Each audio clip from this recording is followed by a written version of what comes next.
Good morning. Let me introduce myself. I don't need to add any particular data on my own person anymore, but I think it begs the question why in a group, here in a panel group, that is talking so interestingly about different mobile devices, about mobile learning, about the advances that Namibia has done in introducing mobile technologies and mobile investments.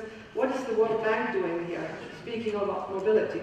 As an organization, we are a large, heavy, rather immobile institution, if you will. We are a finance institution. We finance around $30 billion worth of investments with governments around the world.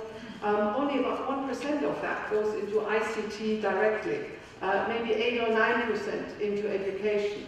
Having said that, probably 70 or 80% of our overall lending portfolio involves some kind of ICT component. But really, we're not the people who invented the internet. We're not the people who put a new tablet out. We're not the people who put a new mobile research or a new mobile educational technology out there. So why are we here? Why did Rebecca invite me to talk to you about this? Well, there's really three reasons for me working with the World Bank to talk to you about mobility and why mobility matters to us. The first reason is poverty. Now, working yourself up, that really depends where you are, whether that works. We don't have that data for African countries, so I took a sample here from Latin American countries. What you see here is the people in red, they are the stayers. The people in yellow are the movers, and the people in green are the sliders. There's two things that you see here. Across Latin America, there's very few sliders. That's good news. You don't fall back. But the other very interesting observation here is that the difference between countries on whether you're able to move up is huge. And these are all countries that speak practically the same language. They have very similar systems. They operate on not too different income levels. What does that mean for Africa? Now, the African Development Bank has just put out a new report a couple of months ago where they say, well, they've started to calculate based on a smaller sample of countries the opportunities of moving up. The good news is, when you are in the middle class, the probability of staying is around 70%, and about 27% the probability is that you actually get to move higher. So that's good news for practically everybody in this room. The bad news is, across Africa in the past decade, the probability of moving up into the middle class was only around 9%. And you ask yourself why that is. Climbing out of poverty, how can one make it? We know a thing or two from some of the Latin American countries that we looked at. You would say, maybe I can't climb out of it myself, but my child can. So they've looked at children's incomes and how they are related to parental incomes. And what you see is that immobility, i.e., my children earn practically as much as I do, that's immobility, is very much related to inequality.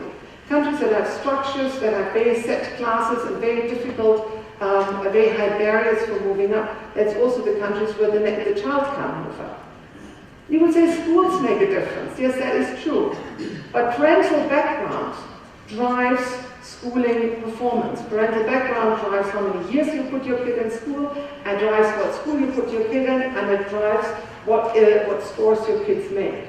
Now, what we know, not only do these test scores are very much dependent from parental background, but what we also know is that in order to get out of that kind of poverty trap that you're in when your parental background really drives it, there's really only two things that you can do. You can take a look at schools in terms of access, but more important than that, quality. But the other thing is looking at labor markets and jobs, creating the fluidity that it needs for ongoing learning on the job. Two other quick mobility concepts that matter for us here. One is that things move. We call this trade. But it's important for the poverty aspect of our work very much, in that we understand you're trying to produce goods and products in the areas where you specialize, you're trying to get them to another country. The prices of agriculture depend to 20 to 60% on the transport costs, on the logistical costs. Thick borders that you can see correlate a lot with poverty. And when you look at that picture, you see hugely thick borders, specifically in Africa. You can ask yourself, what can, for example, ICT do in order to allow these borders to get thinner. Having better access to transport mobility also drives a lot of poverty down. And then finally, there's the concept of services. That's something that we here in this room know a lot about. We are on the continent that has probably one of the most densely distributions of mobile phone devices. In fact, the developed world is practically immobile if you compare this in terms of penetration in absolute and in relative numbers to what is out there in the developing countries. Most profound impact on the financial services side, of course. And I think many of you will attend sessions today and tomorrow that will discuss some of the advances that financial services have in the mobile context and what that means for learning. But also knowledge moves. And where knowledge moves, incomes go up. Much of that you will see in the report that eLearning Africa has put out. We've also just generated a report that drives the conclusions on where different sectors really are able to generate higher incomes in health, but also lower costs in government and better provision of government services. Now, why would we care, all of us in this room? I would really want to suggest two things. I think we should care for the link between poverty, mobility, and what we do here in education and ICT, because it's, for one, a huge opportunity and it's a responsibility for all of us. On the poverty side, I think it's becoming clear that urbanization drives a huge market for all of us. There's new populations out there, new services, new market segments. The ability to move goods and services faster and quicker is very, very closely linked to what kind of educational opportunities we're creating for the people that are in the process of being moving. There's also a very clear link on the prosperity side, and I think we're exploring this more in the various sessions that we have here. But there's an important aspect here about limiting the educational bias that comes from parental backgrounds. That is something where educational mobility, the way the e-learning opportunities will offer, can make a huge difference. But there's also another aspect, and there's two sessions, I think today and tomorrow, one on agriculture and one on health, where the application of what we develop in the learning space to industries can drive massive sectoral change towards a space where more prosperity will be created. Final one, e-learning, education, ICT, and the planet.